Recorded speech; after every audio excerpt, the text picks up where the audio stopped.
Yeah, don't I'm lie. trying to see if I should take my glasses off. Do I really need them? Because I don't have to read anything. I'm trying to get some light, but a I'm little too sending late. all girl boss fuel. Oh, Okay. Okay, let's see. It's giving me a. I don't know why it's giving me a countdown, which is weird. that's good though. Just Right? let me breathe. It does like a countdown, which I noticed it did that before, and I was like, wow. Like, okay, give you a little. There we go. All right, Facebook family. I just want to welcome y'all tonight to the first of many series of Women and Racism. We know there's a lot going on right now, so I decided to bring a couple of my friends on with me so we can talk about issues that are going on right now. First, for those of you who don't know me, let me introduce myself. I am Lakeisha Mosley. I am the owner and event producer for the LM Experience, which is an event management firm here. I have a blog named after myself, as well as I have a podcast called Convo with Keisha. So let me introduce you to my friends here. I have Miss Kim Landry here. Kim is the founder and the executive director of Saving Families Worldwide, which is a nonprofit organization that helps individuals and families with education and resources to help them be good. I love all the stuff that she does. Thank I you. have my stylist and owner, Miss Renata Wallace. She keep me looking for y'all. You know that red? That's her. All her. Okay. Renata is the owner and stylist at RW Couture, as well as she has her own mobile nail salon, y'all. Like she does mani and pedis called Dots Natural Nails. And she got her own CBD business called CBD Effects. So my girl got her hands in all kinds of stuff. Okay. I need to hook up with her. Let me also introduce you to my girl Tina. Tina is super amazing. She is an interior designer. She's a nurse, so you know she knows what's going on right now with COVID, as well as she founded a outstanding organization with her son Alex called Free to Be Me, which is a nonprofit that helps families and kids that have been targeted with bullying and mental health. Last but certainly not least, my homegirl Raven Silas. Raven is the founder of Black Women Build, which is an amazing organization that helps Black women entrepreneurs with their businesses get started. She has tons of resources, so we'll make sure that they get you all the info at the end. But we want to go ahead and get started with tonight. Ladies, let's get this conversation rolling with yes. Let's racism go. in America. I'm going to start with you, Kim. Does racism still exist? Yes, yes, and yes. And then just to something that happened, I'm not sure if you guys are aware of today, and I don't know, they're still investigating, but a guy was found hung Mhm. on 610 and Ella. His body was sitting hung with a noose on a tree from 9 a.m. this morning until 6 p.m. this evening. The Wow. police I came didn't know about that. 6 o'clock tonight. We had people on the scene. I've seen it on Facebook, and then the police finally arrived today or this evening at 6 when it was first reported in the morning at 9. It was a black gentleman. They're investigating what happened, but yes, racism does exist. Oh my gosh. Like that, my heart just dropped just hearing Yeah, that. yeah, Just to know here in yeah, our city of Houston, someone has yes, been hung. yes. Wow. And the saddest Um, part about that is it was reported this morning. So Oh people had wow. been on the scene, contaminating the scene, going up to the Contaminating. tree because he was still hanging from the tree. And the police got there this evening at 6 o'clock. That's a problem. That could not have happened if that was I'm sorry, if there was a white person hanging from a tree. That would not have happened. They Tina's would have like, not been there until 6 p.m. this evening. That's a right. problem. Yeah, it's a big problem. Tina, I'm gonna flash over to you because Tina is like so amazing, y'all. She has hit both sides of it. So I'm gonna ask you, Does racism still exist? Absolutely, and then some. Absolutely. So share with us your experience of it. My Caucasian, and my father has a few different, I guess, nationalities. But I'm looked at, of course, as a blondish strawberry blonde, blue-eyed, white woman in society with two biracial children, and then having a biracial son that has a lot of mental health issues. I very much had to see what that was like when I was trying to get him help. When his anger issues kind of kicked in, he was looked at as he was bad. He was just the juvenile delinquent. He was thug. He was, you know how they label it. In that instant, I have been pulled over when I had my ex or a friend in the car. But if my, girlfriend and I, if she happened to be a white girl, we're going down the road playing music, the same, neighborhoods, the same whatever, we didn't necessarily get pulled over. I've been assaulted by a police officer myself when I was with my ex. Oh, wow. Because he was in the wrong life, and at that time, and I can be woman enough to admit that, like, I was, I guess naive at that time, and so I didn't know it really existed until I seen him being slung on the police car when he did nothing.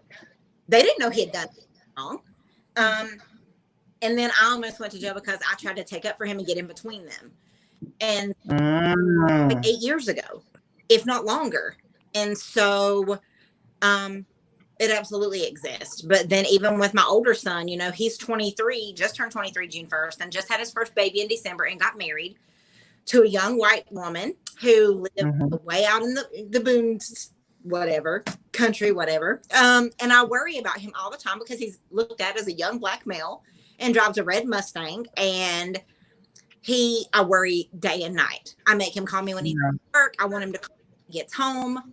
I worry about him and my grandson. And then even with Alex, he has a seizure disorder, so he doesn't drive right now.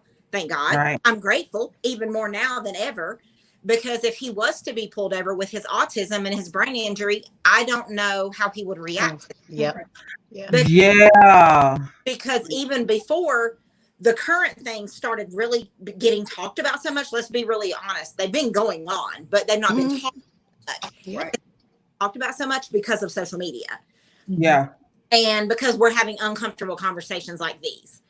And we should have been having these conversations and been holding people accountable and been taking people's jobs and making people have to step down, in my opinion. Right. I now have had to have these very uncomfortable conversations with Alex, and I had to have my older son have these conversations with Alex, and even my mom with Alex, because of his autism and traumatic brain injury. He doesn't really get some things, and then some things he holds on to, but he doesn't understand, because I've been the one to raise him, what that has to do with him. And that makes me feel I failed my son, because I've taught him these things, and I've had these conversations with him, and I've, tried to be the mother and the father and I guess educate them the proper way. And I guess at some point there's only so much I can do. And I was naive to think that I could do it all.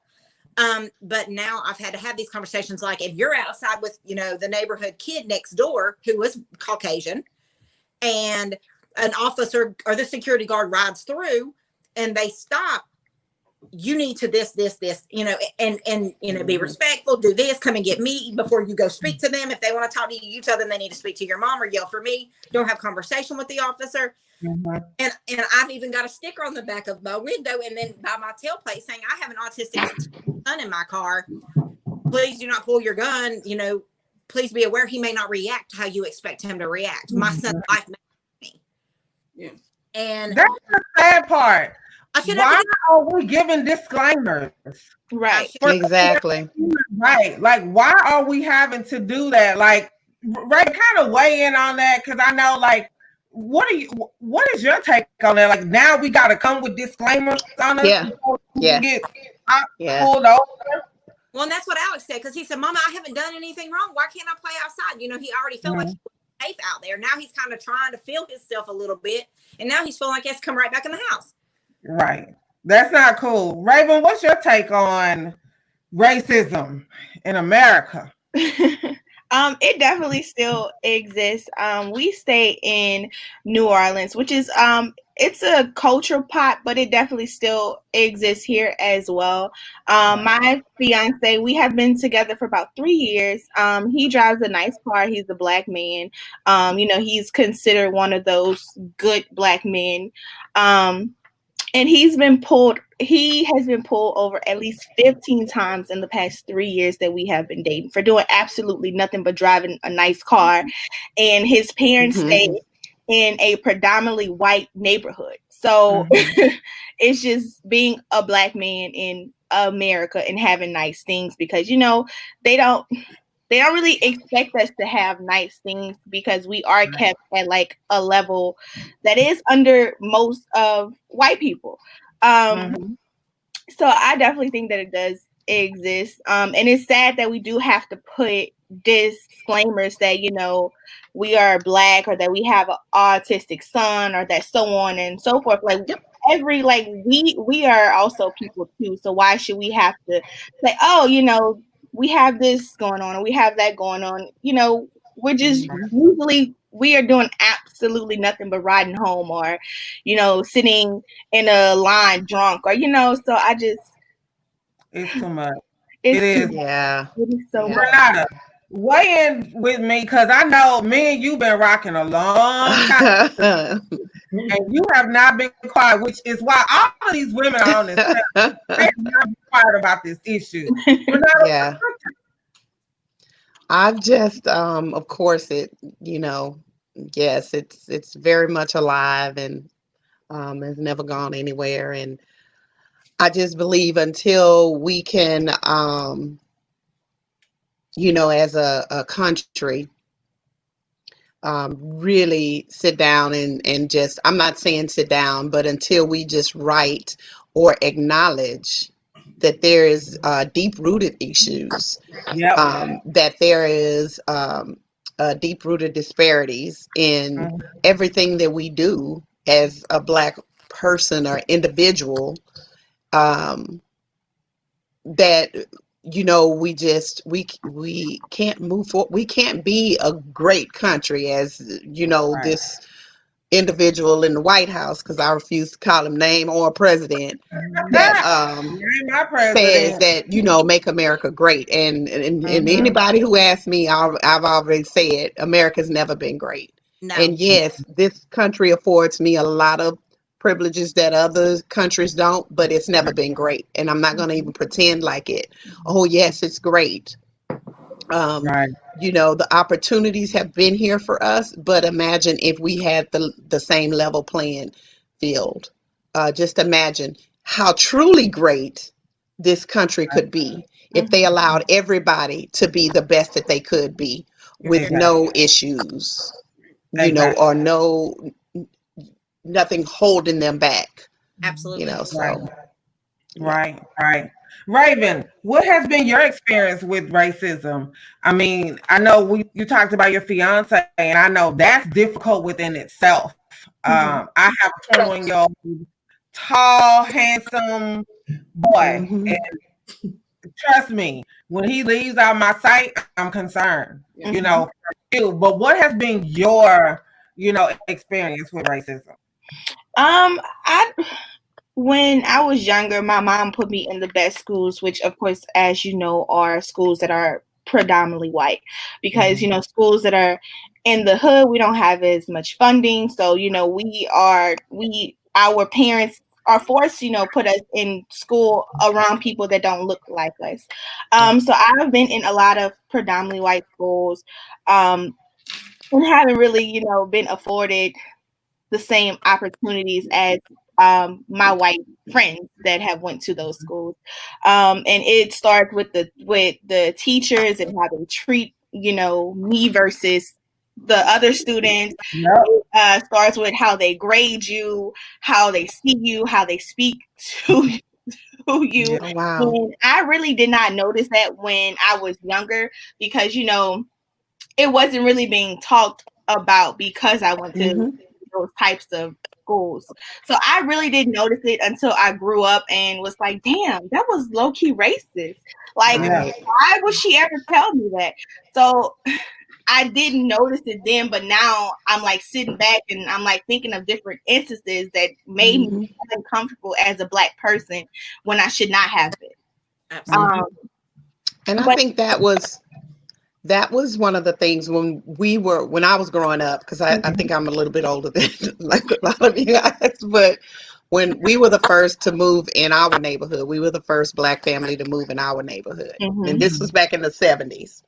So we experienced all kinds of issues with from knocking out our light, and it was a constant thing. And so we were oblivious to it as children until my parents, my mother and certain things were happening. So then,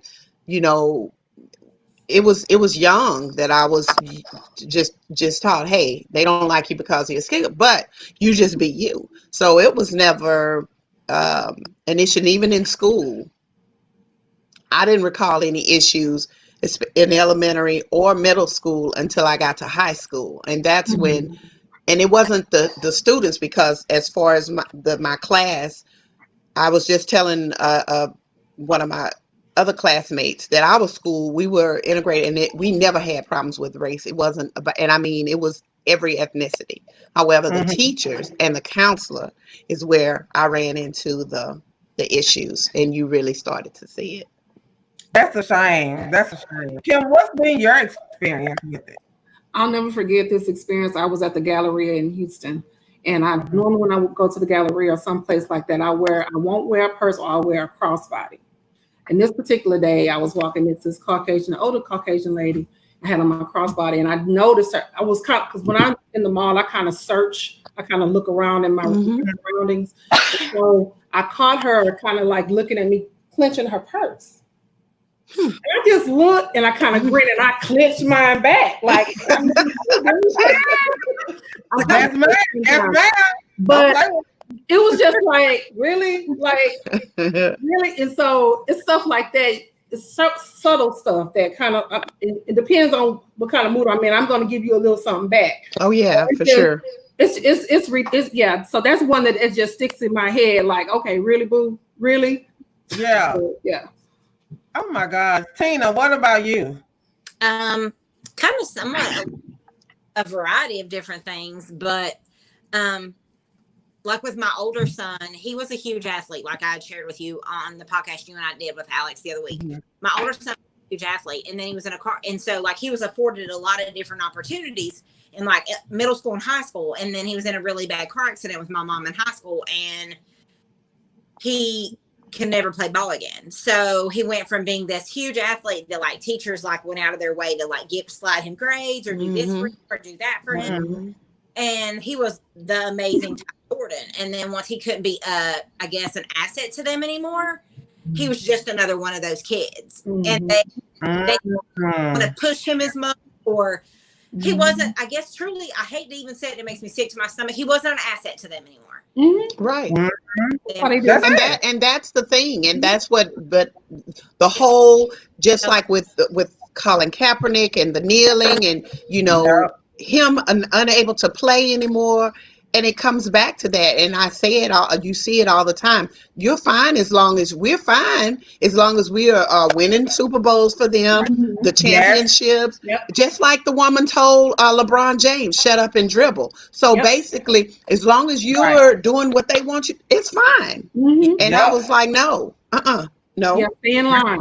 That has got to change. That has got to change. Exactly. And then like even with Alex, like he had shared with you on the podcast the other week, even when he started his foundation, he was a junior in high school, and he was in special needs classes throughout his whole life.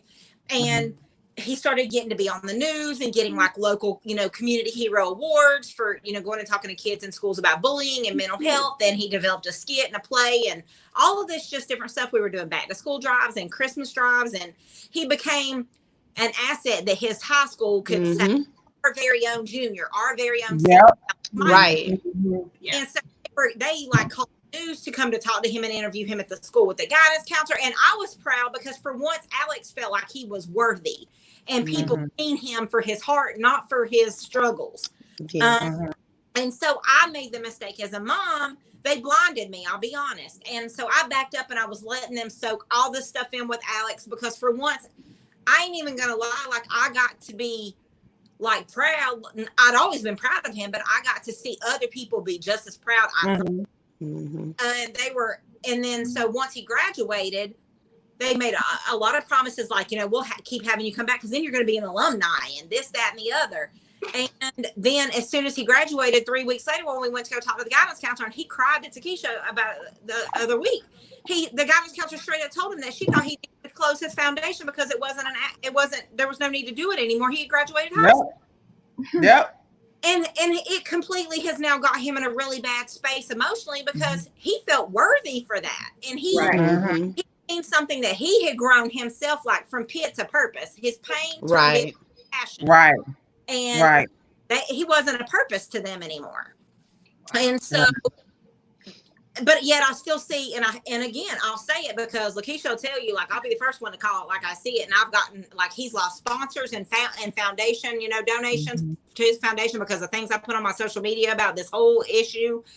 I've had, you know, people say that, like, I've ruined his foundation reputation because of what I share and speak on Facebook. Oh, well, go ahead and, like, right, Kara. I've been told the same thing. Oh, you know, you shouldn't.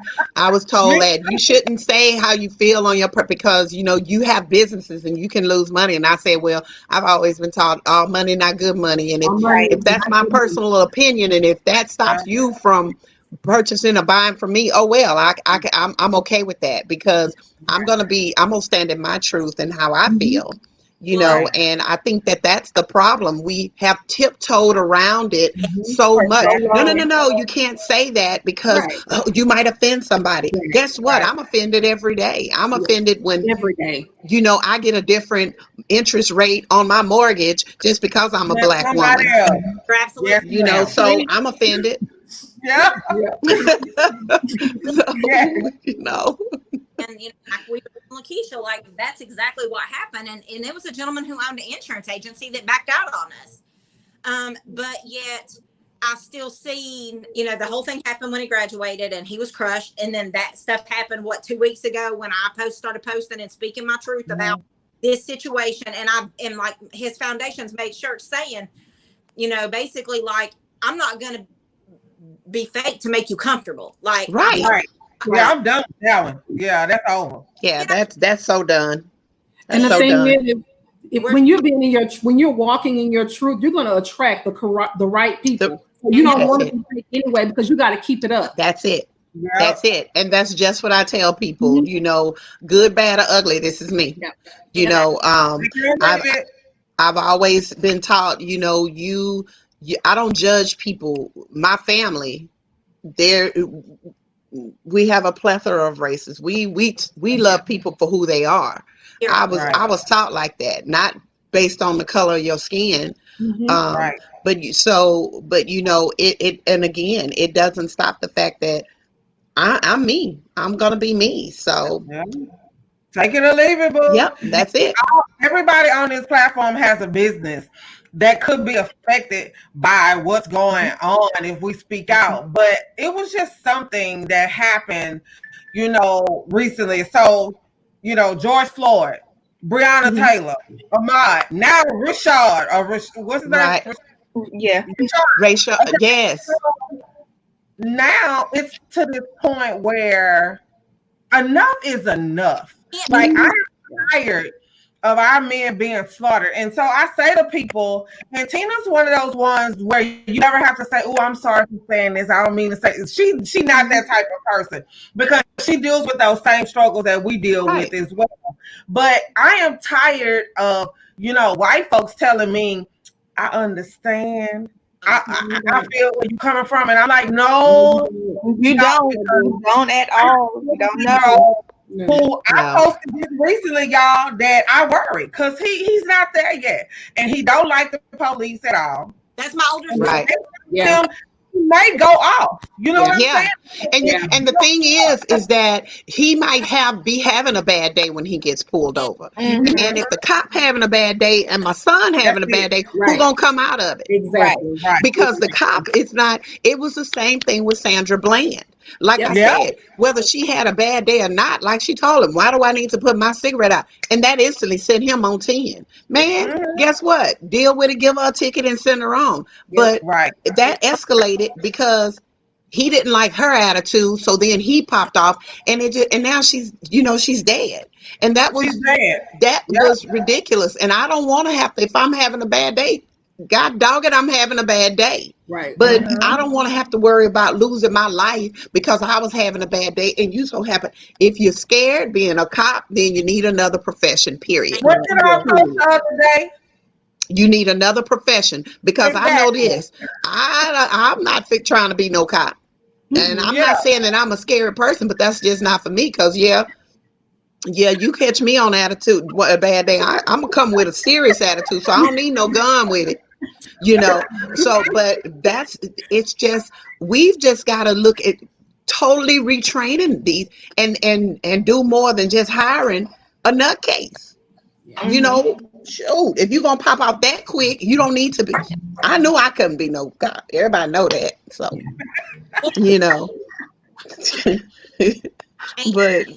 to be a chef, you have to for 2 years, but to be a cop, you go to school for 6 weeks. That's the problem. That is the problem. There's not enough training. No, it's not.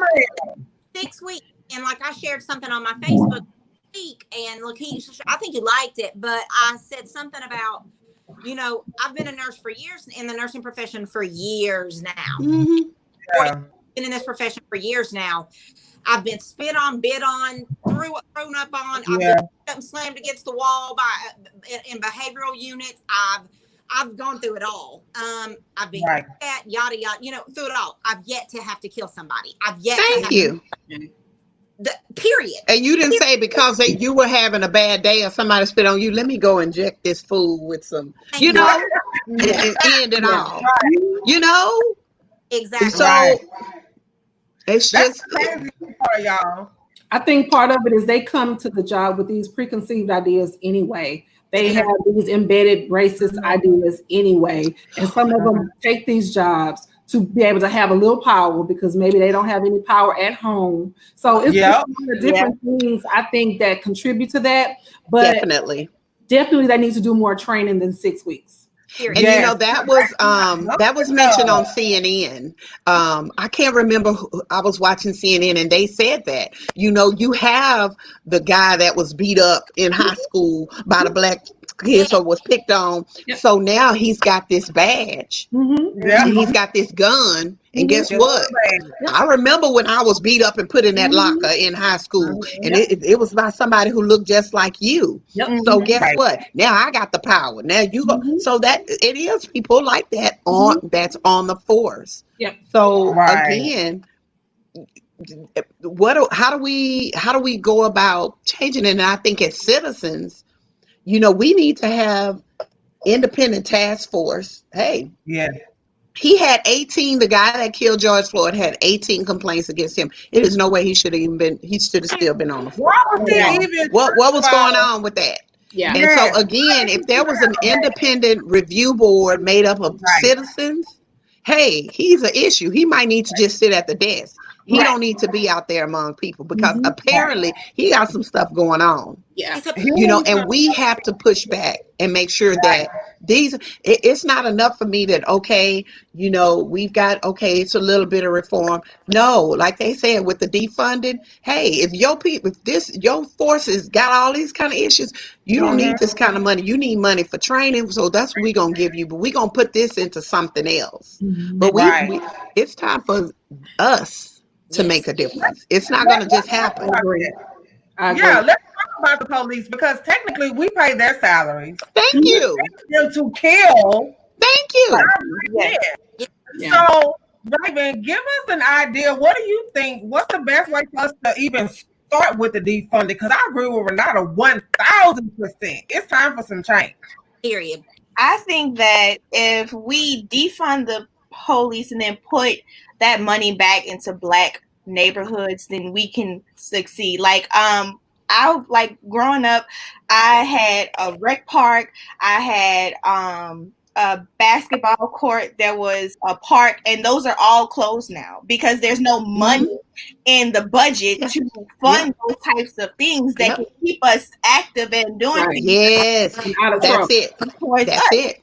Yeah. So if we stop putting that money towards them and actually put it towards the people that actually need it, so that people can have swim camps, they can have the rec center, they can have the parks, they can have actual textbooks, they can have just different things that people need to make it further in their lives, then I feel like that we can be better. But because Black people don't have those types of things that we can do, we usually end up in the streets doing other things that, just trying to keep our mind occupied. Right. Yeah. And especially the children. Right. Especially the children. So what's your program? I'm sorry. Go ahead. Go ahead, Kim. There used to be programs that kids could do, and that's part of the problem. There are no more programs. Right. There's no funding for the programs, so they're out in the streets hanging with whoever they can hang with. Parents are at work. They don't, they have to work. So and then 2 or 3 jobs, right? Just to maintain the house. So that's another issue. And again, like I was telling a friend of mine, we've got to. It's almost like a redo, and we have really got to just change the way we look at things. Like I said, there's no reason why one school district is more, all of their kids have laptops and they're able to, even with the COVID, they were okay because every kid had a laptop, versus you have the other communities where they've stripped money. I pay taxes. I don't tell them, no, just send my tax money over here. So every student, regardless, needs to have the same access. But we as individuals and as citizens, we got to stop and say, oh, I don't care if that's a poor neighborhood. My tax dollars, I need this money that you're funding. These roll cops cut it here or wherever. It needs to go to school. And that's, again, that's where it starts. We don't value education. We don't value those things.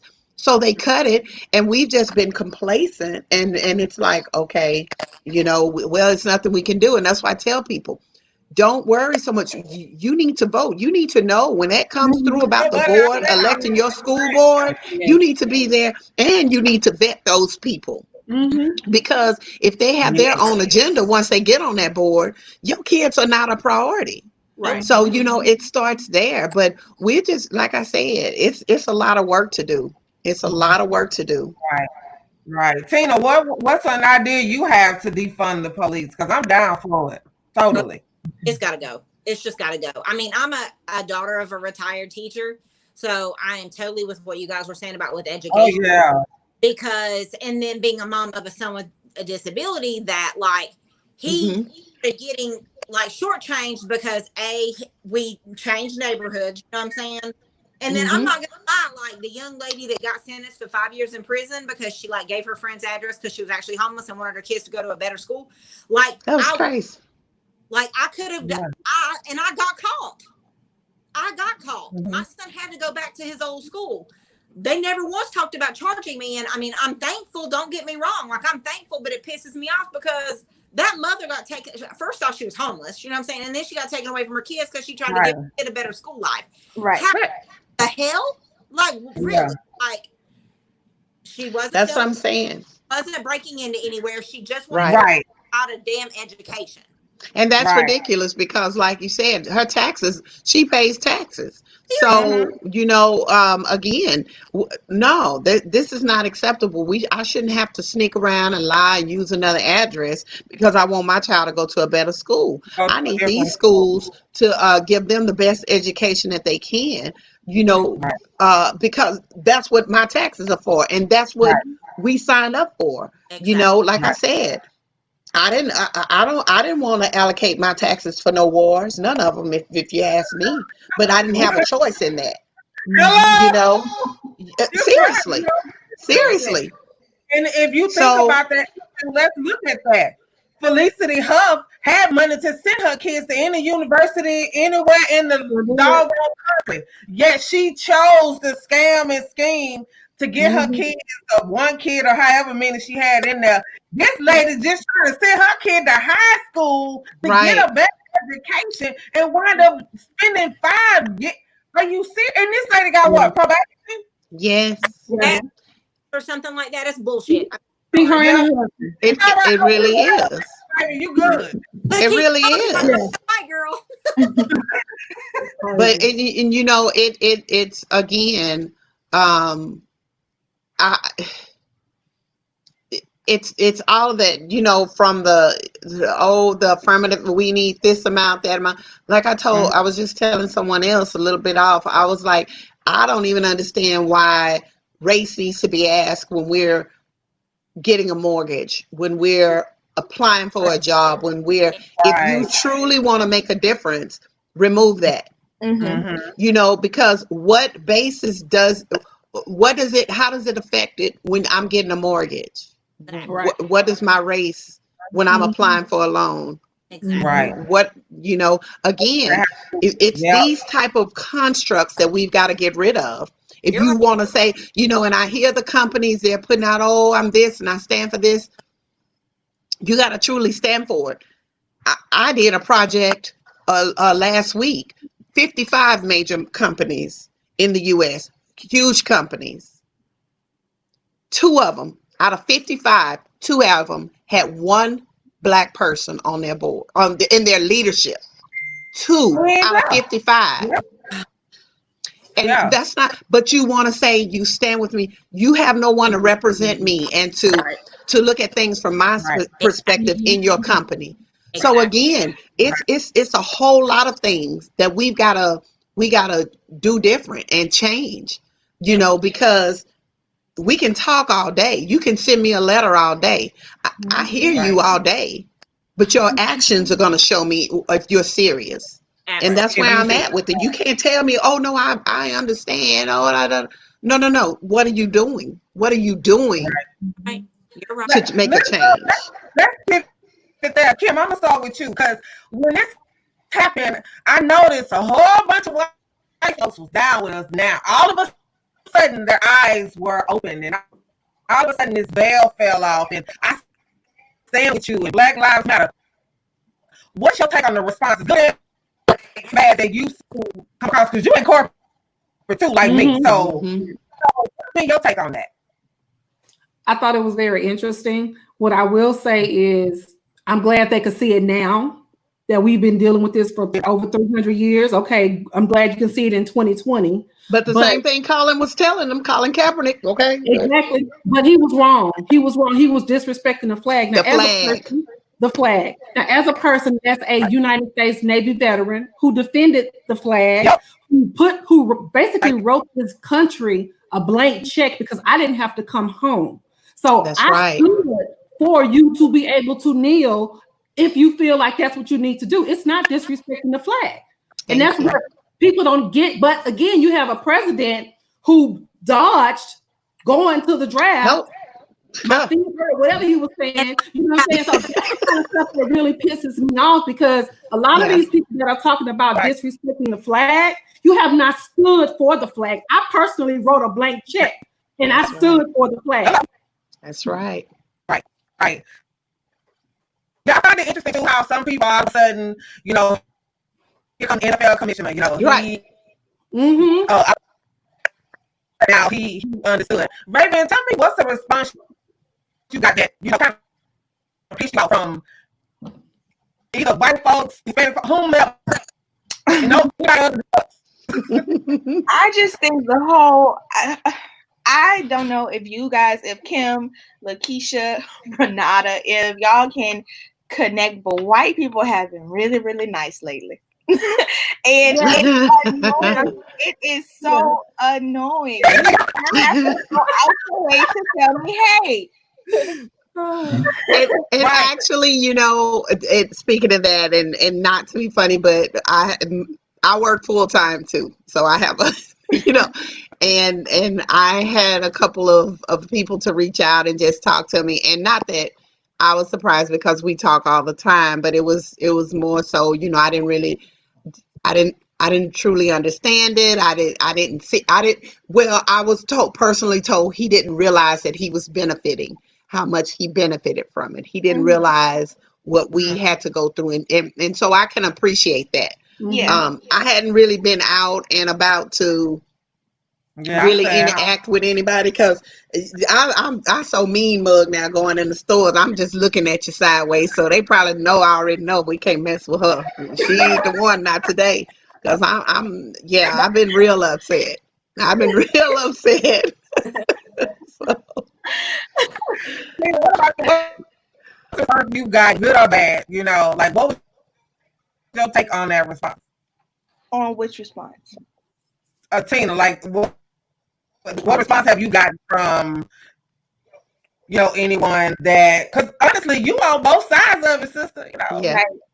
I'm not too friendly lately, as you've seen you what part in this. I have a lot of backlash. People at work, people with school, because I'm in pre-law school, and so I'm catching like backlash there. Like I could lose my scholarship. Oh well, take it.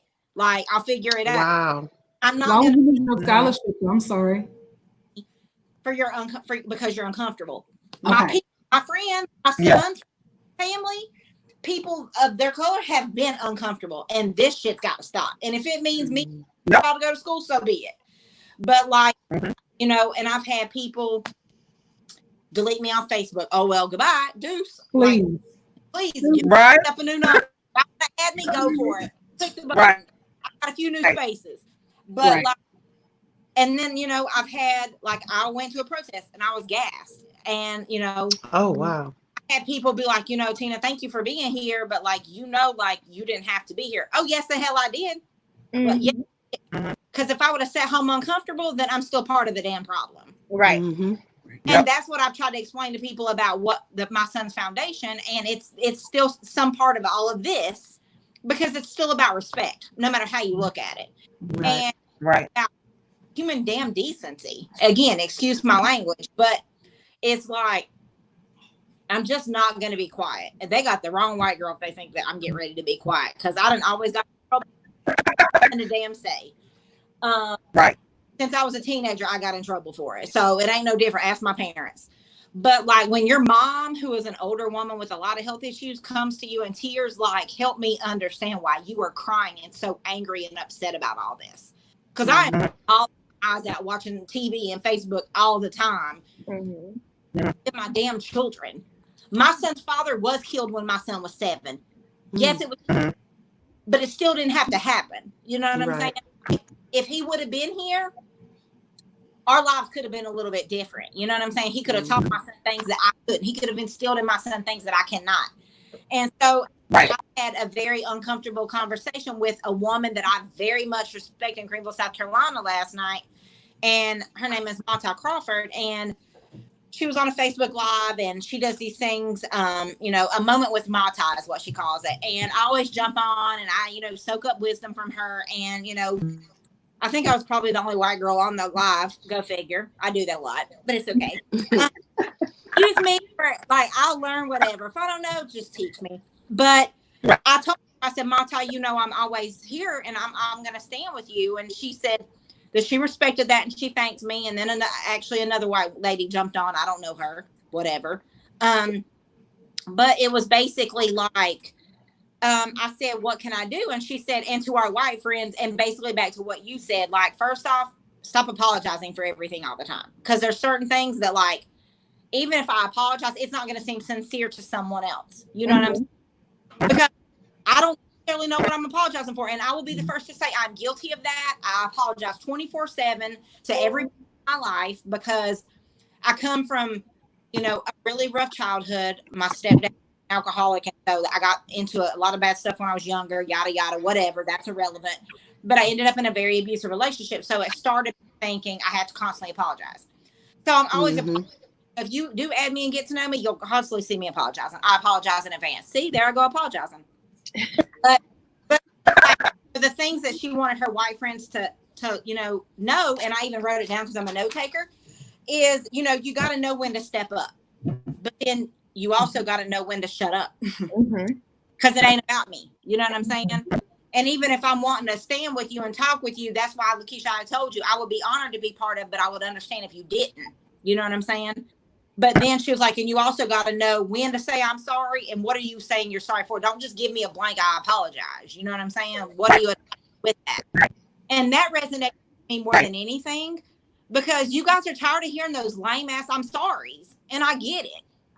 I get it, but I don't get it. You know, I mean, I hope you know what I mean. But then, and I think, you know, if you want to going to show up and you stand with somebody, then mean that and stand on it. Don't say, oh, I'm here for you. And then every time that you see them doing something that's got something to do with all of this, you never show up, or you're absent, or you can't make it, or, oh, you're tired, or you don't answer the call, or the call to action, whatever. And she was like, you know, be supportive and actually doing it even if you're uncomfortable, because you guys have had to be uncomfortable for a long time. And that's what you say? I said, how? Your face outlook. Your You're crackling out. Yeah, going in and out. You, Lakeisha. No, you're blah blah blah blah like that.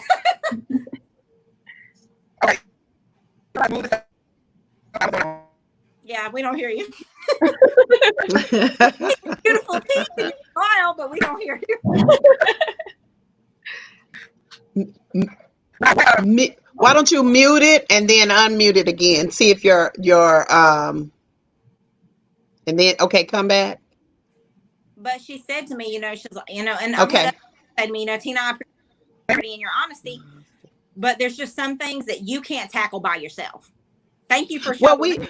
We can't, and first of all, we can't tackle it.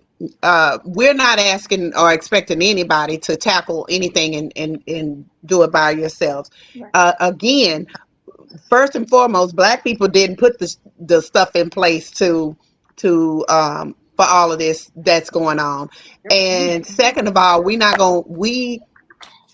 already know we don't have what it takes to dismantle this bull, because we ain't put it in place in the first place. So again, it goes back to first acknowledging it, and then we work together as human beings to say, look, okay, we don't want these. We don't know. Don't, like I said, if I walk in a job and Sally walk in a job, if I got a degree and Sally got a degree, may the best one win. But even if we both there, I want to be paid what Sally being paid or what Bob is being paid. Because guess what?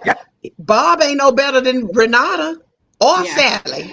So I want that same money. I want that same thing. Like I tell people all the time, I'm not interested in, oh, I need a handout or what. No. I just want you to make it equal. So I can get to the same thing that you got to. And I want you to give me what's due to me. Because I don't care what nobody say. Hell yeah, I still want my goddamn 40 acres. And a mule. My mule and my mother money.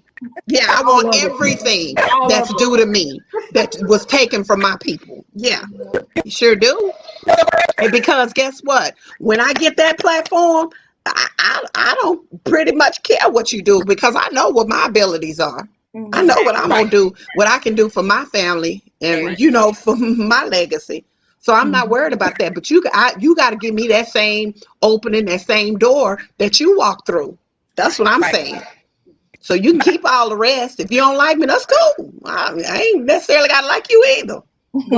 But I want what's right, what's equal, what I didn't put in and what my people and my ancestors put in. Yeah. Right. Because this country really wouldn't be, it was great because we built it. Right. Shit. That's why it was great.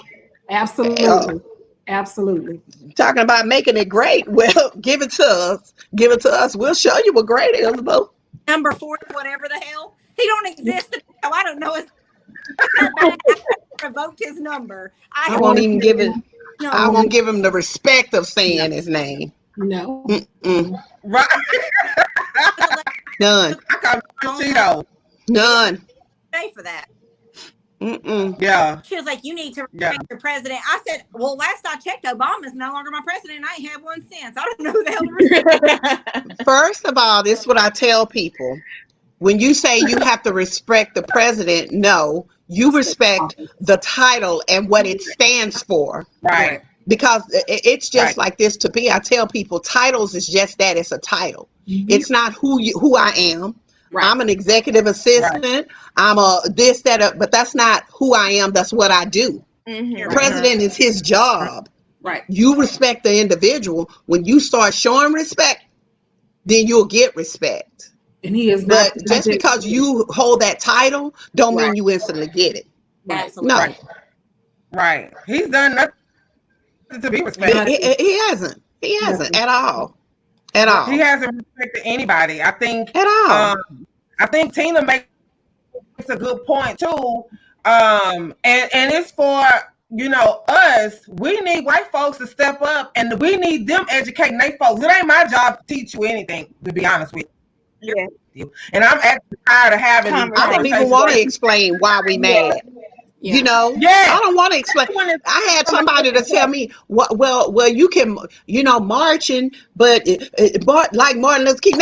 Well, excuse me, now you're trying to tell me how we supposed to protest? You better get out of my face. I'm trying to really deal with you, but you better get out of my face. Yeah, like I tell them, don't tell me nothing about no burning buildings. Don't tell me about hell. They burned our stuff down a long time ago, and wasn't nothing we could do. So don't tell me about that. We lost whole communities because they went in and burnt it down. Hello. So don't tell me nothing about it. If they ain't have insurance, that's on them, boo. That's all I say. That's my friend, y'all. That's my friend. My sister told me the same thing. Well, what if it had been your business? Well, if I didn't have insurance, guess what? That's on me.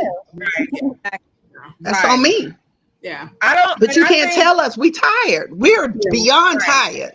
Tell me how to behave. I think George Floyd was the last straw. I think he was the last straw. Because think about what has happened before, y'all.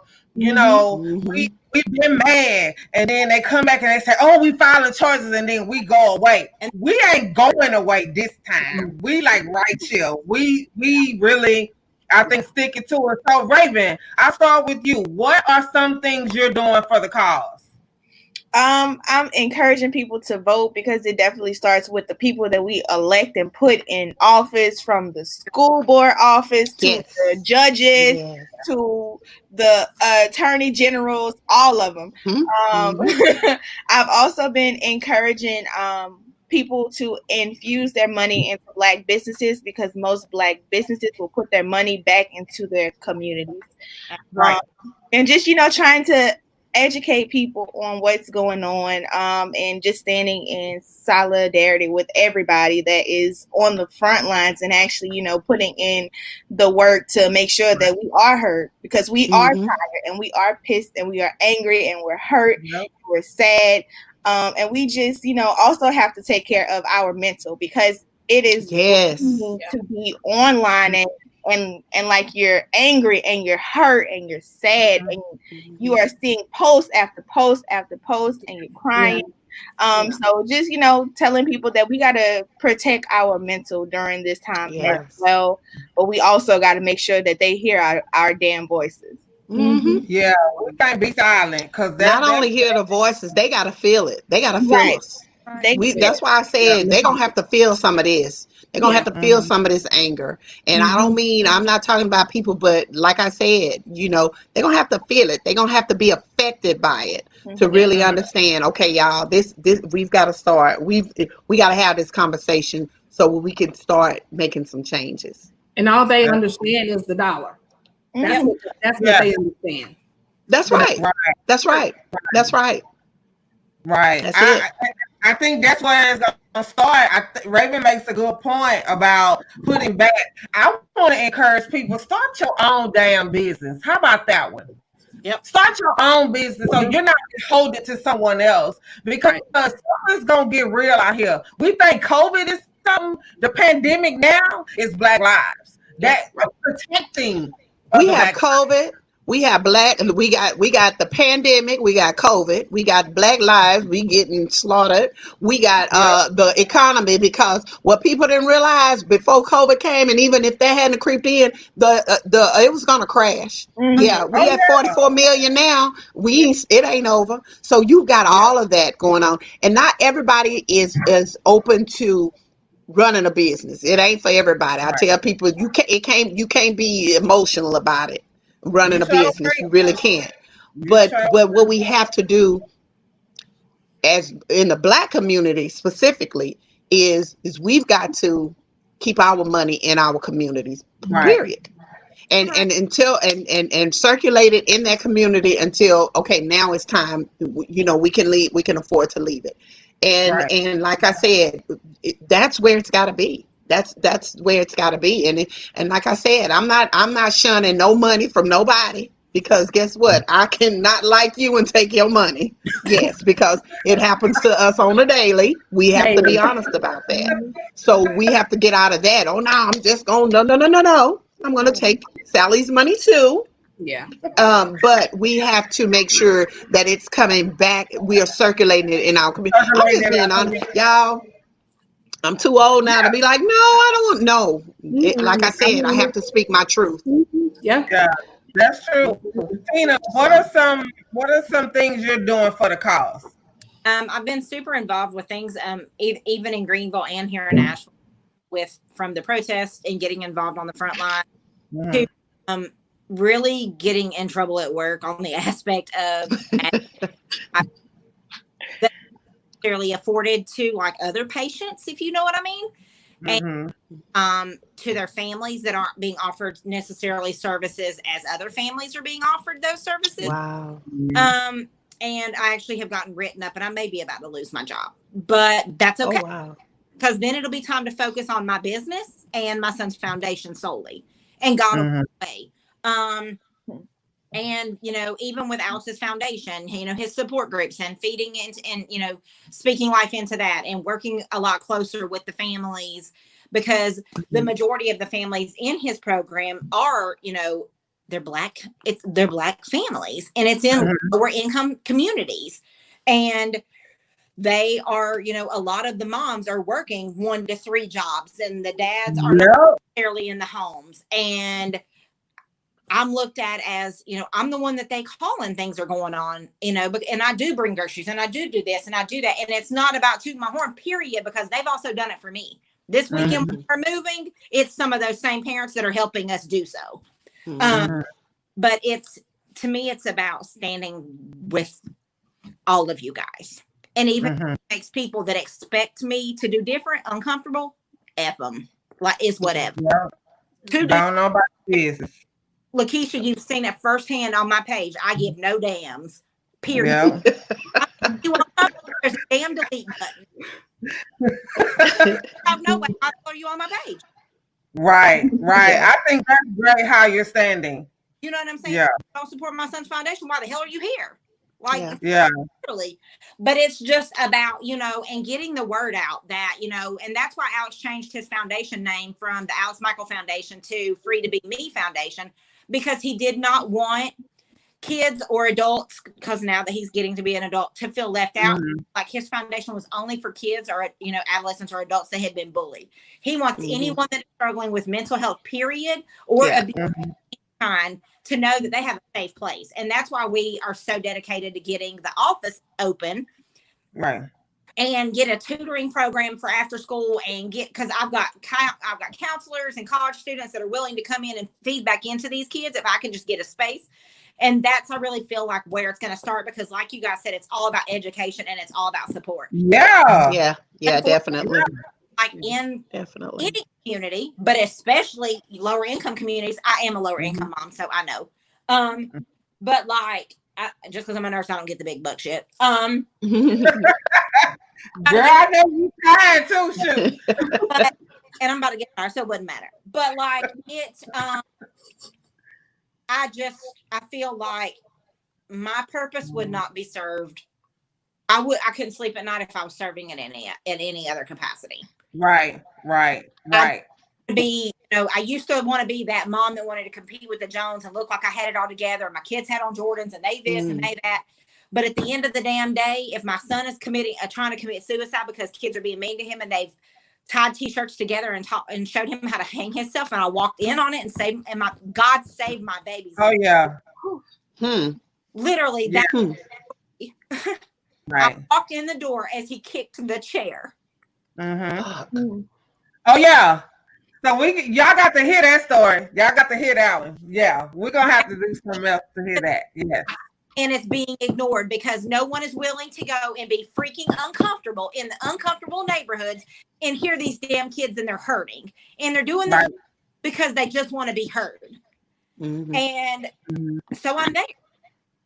I appreciate, girl, you for the cause, baby. Like, for real. She don't mind. You see me?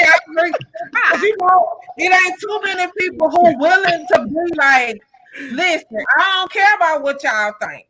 Like, I'm just gonna do this, and you gonna be okay. So, Kim, what are you doing for the cause? I mean, we know you got the rally, sis. I'm gonna be there. I'm gonna be out there. What are you doing for the cause?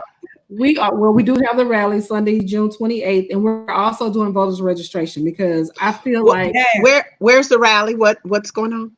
City Hall at Sunday, June 28th at 2:30. Okay. And it's called, the rally is called Black Mothers Demanding Justice, because at this point, a girlfriend called me and we just kind of got together on it, and it's just like, enough is enough. And our husbands, our kids, male and female, are being killed. And so we just want everybody to come together, because life begins with the woman. The mother begins life, and it depends on who you ask, the Black woman. So we have to come together and say enough of killing our kids. And so that's what we're doing. And so with me, the marching, the protesting, that's great. It's great to be heard. But there's two parts to that, though. The second part, you have to vote. If you don't vote, then the first part doesn't even matter. So that's why we have voters registration on site, so people that are not registered can get registered, and we can kind of kill two birds with one stone. Yeah, that's what I was going to say. That's being a registrar. I became a registrar to be able to, a deputy to be able to register people to vote. But I also think that we have to, like you were saying, Kim, we have to, it's got to be two parts of that. And not only that, voting and taking care, we do that, but we just got to, we also really got to come up with really an economic plan for our communities. We have to, because, and I don't know if y'all, Dr. Claude Anderson, I watched, he was on the talk to Charlemagne the God or whatever, and he said, without an economic base, we don't have anything, and we don't have an economic base. So that's most important, even to be able, because that economic base is going to get that PAC, that super PAC, that's going to elect and take care of who we need to elect and put in these positions to get stuff done, to get these laws passed for us. So it's a lot of work that's gonna be done, but I definitely thank you ladies for being in the cause. We have lots to do. It starts again with education. It starts with us getting the right resources, creating our own resources, dependent upon each other and ourselves to be able to feed and take care of our communities. So this conversation is just one of many. Trust me, we will be back again, because this conversation needs to keep going. That's the problem. We get up from the table before there is a resolution. Right. Say, oh, well, they got charged, and then we be okay. Well, we're not okay being charged. I need their asses to go to jail. Yeah. That's what I need for them to do. Yeah. Right. And if you don't want me to even talk about it, they don't go to jail. I'm not going to even say that. But, they need to be handled. All four of them. Yeah, all of them. Yeah, they need to be handled.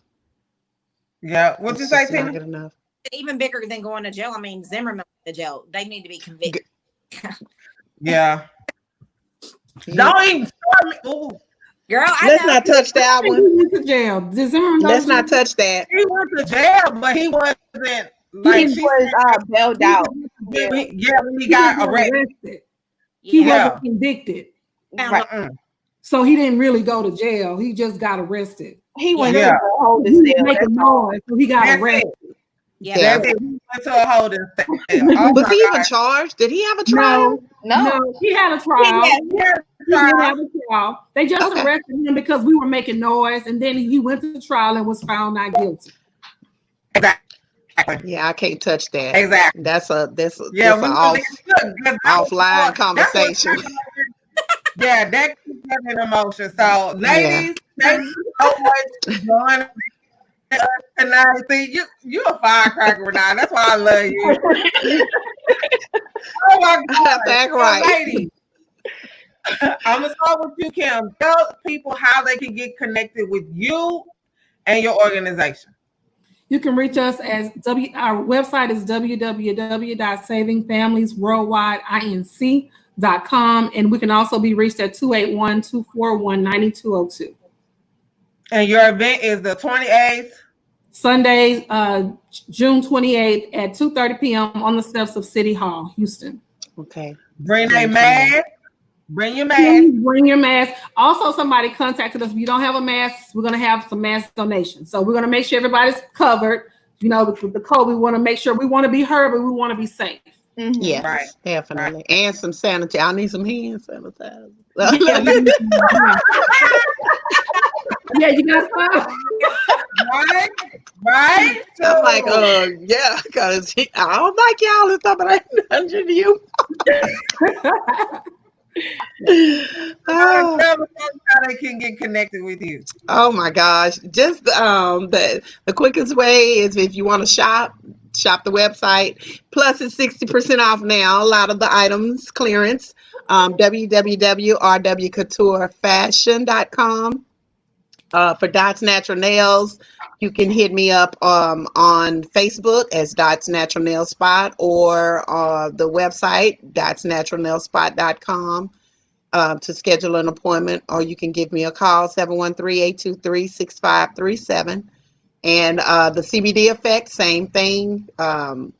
Shop online, The CBD Effect. I am local in Houston. You can come pick it up. I can bring it to you too. And it's CBD. Yes. I'm not gonna Hemp. play with Yeah. And it's CBD. I'm not but I'm gonna get I my don't nails. want people thinking, no, you cannot get high off of my supply. So I'm gonna just say it like that. My supply, you cannot get high. That's her disclaimer, y'all. That's my Renata. No, I'm serious. I'm serious. So don't come to me if that's what you're looking for. Right. Man. Tell everybody how they can get connected with you.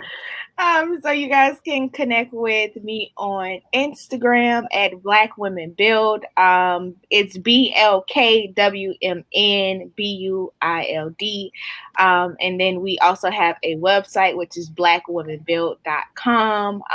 Again, it's BLKWMN, and then build is spelled out.com. You can tell she a millennial, y'all. Look at she come out there with that Instagram. You know she a millennial. Here she comes with that IG. That's my girl. You know I love her. Tina, tell everybody how they can get connected with you. It's Tina Lynn on Facebook. It's 2 E's instead of I. And my son's foundation is the AlexMichaelFoundation.org. And we would love to hear from you guys. And he also has a clothing line, and there's a couple of shirts on there now, but the rest will be added in the next day or so. It was supposed to be done last week. It's not there yet, but it will be. Black Lives Matter shirts, and we won't be silent for your comfort, and several other things. They'll be loaded on my Facebook tomorrow. And he definitely love to help with give into your rally on this weekend. If you guys can add me or email me how I can do that. So Great. we will make a donation. Will do. Thank you. Perfect. Again, thank you all so much for joining us. Thank you, Lakeisha. Tomorrow, I love y'all. Y'all got me. Y'all. Tomorrow, I will be talking with Black influencers. So, as you know, the influencer market is big. I am bringing some of the biggest people to the stage tomorrow. We're going to talk about the influencer market. We're going to talk about what these brands talking about and how they treated us, and Is it good to be a Black influencer right now? So make sure you join me tomorrow night at 7 p.m. Same place. We'll be back here again. But thank you, ladies. I appreciate y'all. You're welcome. Thank you for having me. Take care. You too. Bye. Bye bye.